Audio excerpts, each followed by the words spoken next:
Բարի երեկո հարգելի հետևորդներ, եթերում ABC լուրերի գլխավոր թողարկումն է, ես Գառնիկ Մկրտչյանն եմ, կարևորի մասին նախ համարոտ։ Պաշտպանության նախարարության ներկայացուցիչների ու գնդերեցների հանդիպում, ինչ է տեղի ունեցել իրականում այդ հանդիպմանը, ինչ են առաջարկել հոգևորականներին։ Արևմուտքի հետ Հայաստանի մերձեցումը մարտահրավեր հայ-ռուսական հարաբերությունների համար, Ռուսաստանի Դաշնության դեսպանի հայտարարության առանցքային կետերը։ Երևանը հերթական կոլապսի շեմին է, կենսաբան նահազանգ է հնչեցնում։ Ինչու են Հայաստանում մարդիկ վատ ապրում, գնաճ և աշխատավարձ։ Կոմիտաս պարկի բնակիչներն ակցիա են անում, ինչից են դժգոհ բնակիչները։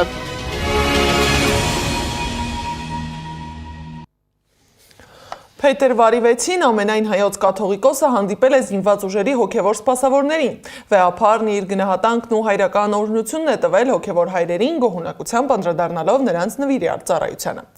Գնդերեցների հետ օրեր առաջ էլ հանդիպել էին Պաշտպանության նախարարության բարձրաստիճան պաշտոնյաները։ Արթուր Սարգսակյան-Գևորգյանը մանրամասներ է պատմել այդ հանդիպումից, որին ներկա են եղել Պաշտպանության նախարար Սուրեն Պապիկյանը, փոխնախարար Արման Սարգսյանը, գլխավոր շտաբի պետ Էդվարդ Ասրյանը և բարոյահոգեբանական ծառայության պետ Սերյոժա Ստեփանյանը։ Հանդիպման ընթացքում գնդերեցներին ուղիղ հարցրել են, ինչ կարծիք ունեն այսպես կոչված բարենորոգում անվամբ ծրագրի վերաբերյալ։ Պաշտպանության նախարարի տեղակալից հնչել է ևս մեկ առավել հստակ հարցադրում։ Միանում եք այդ շարժմանը թե ոչ։ Այս խոսակցությունների համատեքստում 30 տարվա անմնացորդ ծառայությունից հետո առաջին անգամ հիշատակվեց նաև մեր աշխատավարձի նվազ լինելու փաստը, կարծելով թե կարող են մեզ գնել։ Ինձ հետ հանդիպել է նաև Շիրակի կայազորի պետ Ոմն գեներալ Բուդաղյանը, որը մոտ 2 ժամ փորձել է համոզել, որպեսզի միանամ այդ շարժմանը, սակայն ստացել է հստակ մերժում։ Հիշեցնեմ, որ Սուրեն Պապիկյանը նախորդ շաբաթ հրաման էր ստորագրել զինված ուժերի հոգևոր առաջնորդությունը լուծարելու մասին, իսկ երեկ իր այդ որոշումը հիմնավորել էր, որ բանակում չի կարող լինել երկակի ենթակայություն։ Գնդերեցները կարող են շարունակել իրենց հոգևոր ծառայությունը, եթե ենթարկվեն զինված ուժերի բարոյահոգեբանական հարցերի վարչությանը։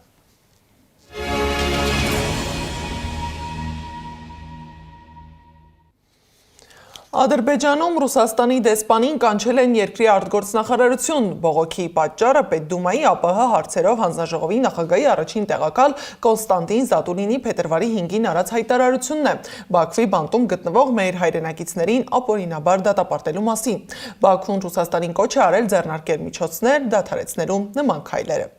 Այնուամենայնիվ Բաքուն չի կարող բոլոր հայտարարությունների դեմն առնել։ Միջազգային քրեական դատարանի նախկին գլխավոր դատախազ Լուիս Մորենո Օկամպոն Եվս անդրադարձել է Արցախի նախկին ռազմաքաղաքական ղեկավարների դատավճռին։ Նրա խոսքով Ադրբեջանն Արցախի առաջնորդներին դատապարտել է կեղծ դատավարությամբ։ Նրանք քաղաքացիական անձինք են, որոնց դատել են ռազմական դատարանում, ինչը մարդու հիմնարար իրավունքների լիակատար խախտում է, գրել է Օկամպոն։ Եթե նրանք համալրվում են մարտիկներ, մեղադրանքները սխալ են, նրանց չեն կարող մեղադրել սովորական հանցագործությունների համար, ինչպիսին է ահաբեկչությունը։ Լեռնային Ղարաբաղի առաջնորդների դեմ կեղծ դատավարությունից հետո, որոնք էթնիկ զտումների և ցեղասպանության զոհ են, Եվրոպական միության հանձնաժողովը չի կարող շարունակել անտեսել Ադրբեջանի կողմից մարդու իրավունքների խախտումները, գերարժևորելով նավթ ստանալը։ Հայդատի Ամերիկայի հանձնախումբը Միացյալ Նահանգների փոխնախագահ Ջեյդի Վենսի առաջիկա տարածաշրջանային այցին ընդառաջ ստեղծել է էլեկտրոնային հարթակ, որտեղ ամերիկահայությանն առաջարկում են փոխնախագահի գրասենյակ ուղարկել հազարավոր նամակներ, կոչ անելով փոխնախագահ Վենսին հանդիպում պահանջել Ադրբեջանում ապօրինի կալանքի տակ գտնվող հայ գերիների հետ և հրապարակայնորեն պահանջել նրանց անհապաղ և անվերապահ ազատ արձակումը։ Հայաստանում գտնվելու ընթացքում հանդիպել վերջերս ազատ արձակված հայ գերիներին, նրանց իրավական ներկայացուցիչներին և դեռևս կալանքի տակ գտնվողների ընտանիքներին։ Հանդիպել Հայաստանում տեղահանված արցախահայության ներկայացուցիչների հետ և հրապարակայնորեն աջակցել արցախահայերի իրենց տները անվտանգ վերադառնալու հիմնարար իրավունքին։ Իսկ մինչ պաշտոնական Երևանը հարաբերություններ է կարգավորում Ադրբեջանի հետ, փորձում սերտ կապեր հաստատել Արևմուտքի հետ, վերջին մեկ շաբաթվա ընթացքում մեր ռազմավարական դաշնակցից Ռուսաստանից գալիս են հայտարարություններ տարբեր մակարդակներով։ Հայաստանում Ռուսաստանի դեսպան Սերգեյ Կոպերկինի խոսքով Հայաստանի Արևմուտքի հետ մերձեցումը մարտահրավերներ է ստեղծում հայ-ռուսական հարաբերությունների համար։ Ռուսաստանի նկատմամբ ԵՄ-ի թշնամական վերաբերմունքի պատճառով։ Ռուսաստանը հարգում է Հայաստանի ինքնիշխան իրավունք բողոքը ընտրելու իր գործընկերներին եւ ինտեգրացիոն վեկտորները, սակայն պետք է հաշվի առնել նաեւ Եվրասիական տնտեսական միությանն անդամակցության իրողությունները, ասել է Կոպիրկինը։ Նա նաեւ կրկնել է, որ Հայաստանի անդամակցությունը Եվրամիությանը եւ միաժամանակի անդամակցությունը ԵԱՏՄ-ին անհամատեղելի են։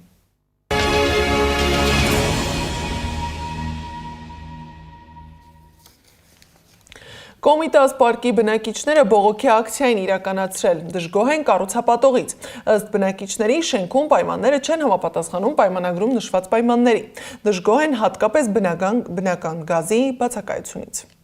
Մեր շենքերը պիտի հանձնվեր 23 թվականի դեկտեմբերին, լավ, համակերպվեցինք, 2 տարի անցավ, հիմա սկսել ենք վերանորոգումը, շատ մարդիկ արդեն բնակվում են ստեղ, բայց գազ ամեն դեպքում չունենք, որը բավական լուրջ խնդիր է, հիմա մարդիկ ձմեռը հազիվ անցկացրեցին, մենք էլ պետք է մտնենք, բայց դեռ չկա ոչ մի նորություն։ Մենք ի սկզբանե կառուցապատումը մեկնարկելիս տեխնիկական պայման ունեցել ենք, որը մինչ օրս գործում է իհարկե, բայց ցավոք սրտի 2000, եթե չեմ սխալվում, 23 թվականին, 22-23 թվականներին, եթե տեղյակ եք, Երևան քաղաքում լուրջ գազամատակարարման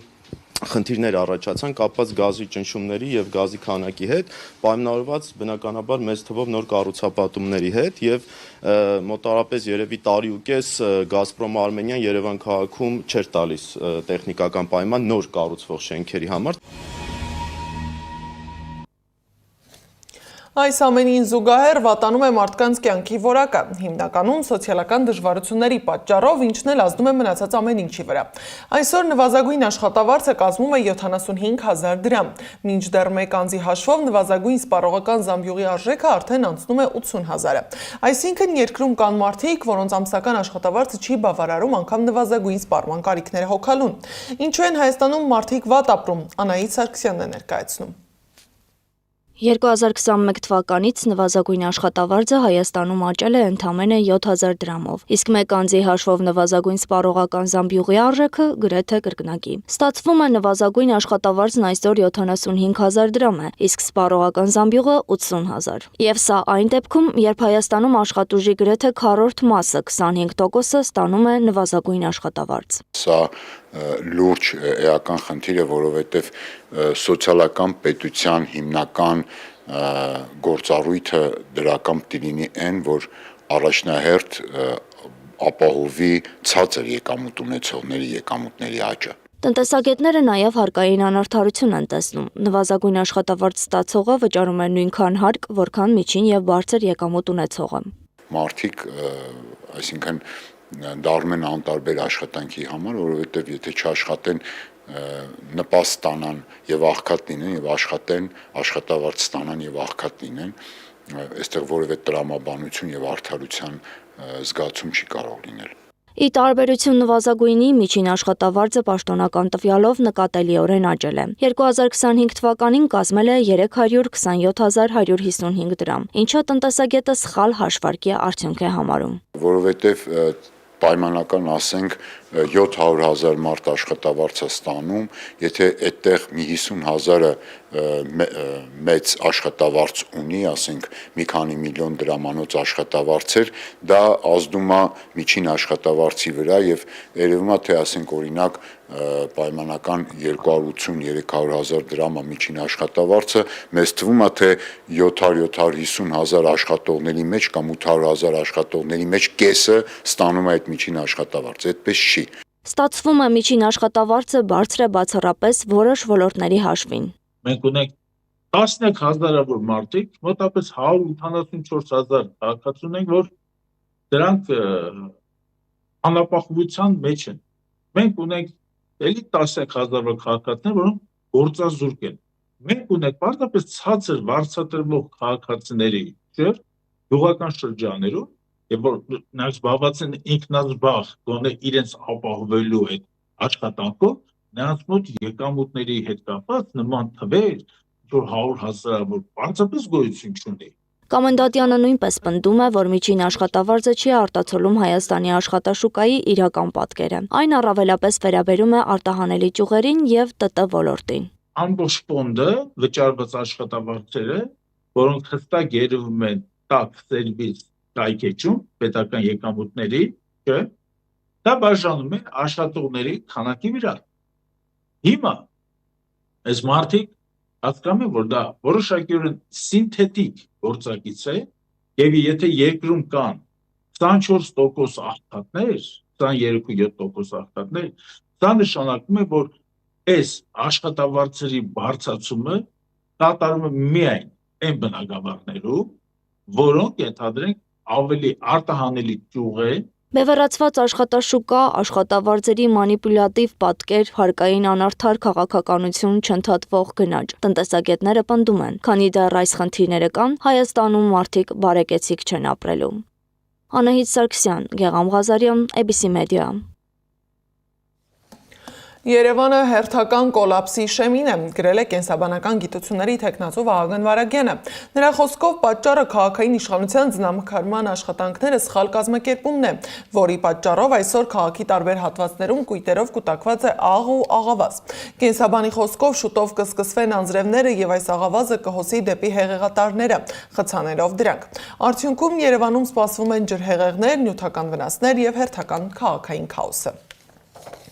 Այս ահազանգի ֆոնին էլ մտահոգիչ հայտարարություն է արել հիդրոթերապևտաբանության եւ մոնիտորինգի կենտրոնը։ Երևանում մթնոլորտային օդի որակը հունվարի 27-ից մինչև փետրվարի 2-ը գերազանցել է թույլատրելի շեմը։ Կենտրոնն առանձնացել է այն վարչական շրջաններից, որտեղ այս օրերին փոշու պարունակությունը գերազանցել է սահմանային թույլատրելի կոնցենտրացիան։ Ամբողջ շաբաթ կենտրոն վարչական շրջանը գտնվել է անթույլատրելի կոնցենտրացիայի սահմանում։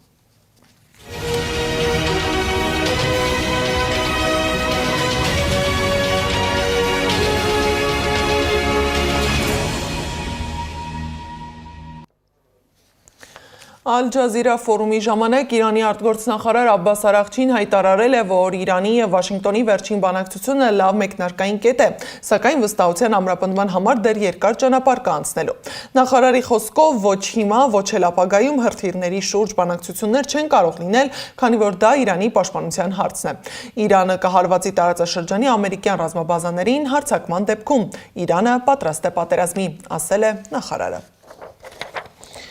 Ռուսաստանի Դաշնությունում ձերբակալել են գլխավոր հետախուզական վարչության պետի առաջին տեղակալի դեմ մահափորձի համար կասկածվողին եւ նրա ենթադրյալ հանցակցին։ Իսկ Միացյալ Նահանգների կոնգրեսը երկուշաբթիից սկսած հասանելիություն կունենա Էփշտեյնի վերաբերյալ փաստաթղթերի չխմբագրված տարբերակին։ NBC-ի տվյալով կոնգրեսականներին չի թույլատրվի պահպանել ֆայլերի կամ հանրայնացնել դրանք։ Միջազգային լուրերը ռեպորտաժում։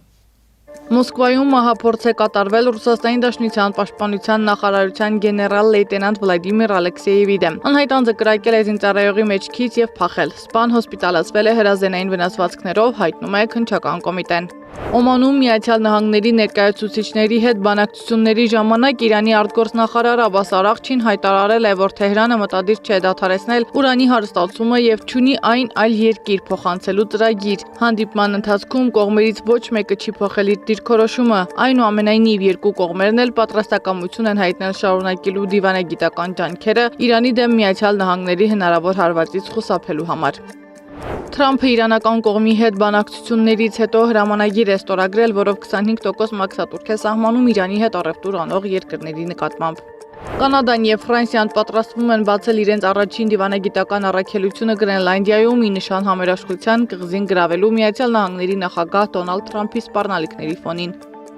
Նորվեգիայի թագաժառանգ արքայադուստր Մեttե Մարիտն ուրբաթ ներողություն է խնդրել սեռական շահագործման նպատակով մարդկանց թրաֆիքինգի համար մեղադրված ու ազատազրկված ամերիկացի ֆինանսիստ Ջեֆրի Էփշտեյնի հետ իր ընկերության համար։ Ներողություն եմ խնդրում այն վիճակի համար, որում ես ներքաշել եմ թագավորական ընտանիքին, մասնավորապես թագավորին եւ թագուհուն, ասել է Մեttե Մարիտը։ Էփշտեյնի գործով Միացյալ Նահանգների արդարադատության նախարարության կողմից անցյալ շաբաթ հրապարակված նոր փաստաթղթերի մեջ ներառված էր Մեttե Մարիտի եւ Էփշտեյնի միջև էլեկտրոնային ծավալուն նամակագրություն։ Պորտուգալիան տուժել է տասնամյակների ընթացքում ամենաուժեղ ջրհեղեղներից։ Շաբաթ օրը երկրին կմոտենա այս տարվա 8-րդ մարդափոթորիկը։ Իսլամաբադի մզկիթում տեղի ունեցած պայթյունի հետևանքով զոհվել է 10 մարդ, վիրավորվել 80-ը, նշվում է, որ ռումբ է պայթել։ Բաքվում 10-րդ դասարանցին կրակել է ուսուցչի վրա, նրա վիճակը ծանր է, հայտնում են ադրբեջանական լրատվամիջոցները։ Սեդա Մակարյան, Անդրանիկ Մասուրյան, ABC Media։ Այս ժամի համար նախատեսել էինք այսքանը, շարունակեք հետևել մեզ YouTube-ում, Facebook-ում, Telegram-ում, WhatsApp-ում, Instagram-ում ու TikTok-ում կամ այցելեք մեր պաշտոնական կայք www.abcmedia.am։ ABC լուրերը եթերում կլինի երկուշաբթի ժամը 9-ին, մաղթում հաճելի հանգստյան օր, մինչև երկուշաբթի հաջողություն։